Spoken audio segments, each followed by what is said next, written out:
Dear finance professionals and students, welcome to podcast of Fca Deepak Rao, a practicing chartered accountant. Daily news and updates for 7th October 2025. Indian IT services company LTIMindtree announced on Monday that it had won its largest ever deal, pegging the size at $580 million.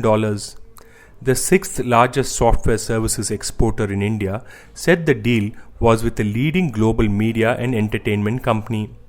The deal comes at a time when India's $283 billion IT sector is facing macroeconomic uncertainties, tariff-related risks, and changes in US immigration policy.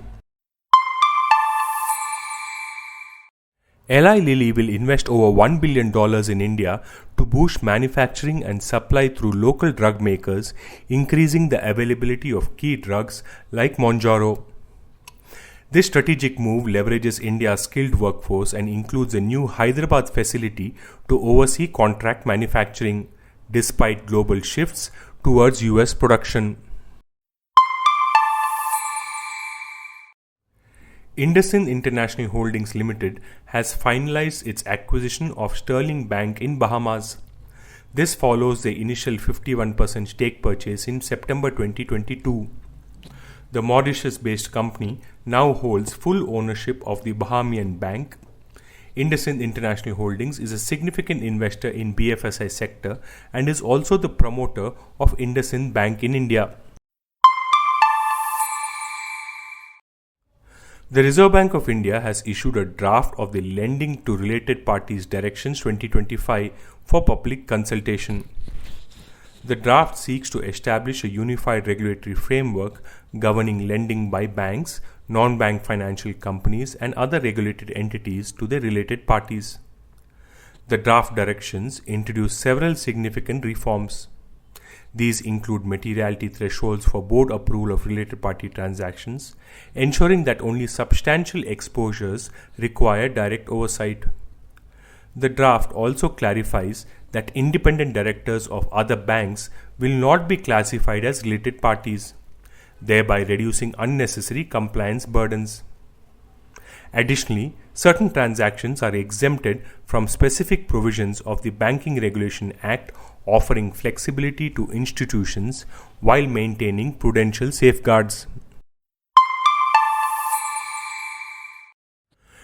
Direct-to-consumer home and furnishing startup Wakefit has received regulatory approval from the Securities and Exchange Board of India to launch an initial public offering.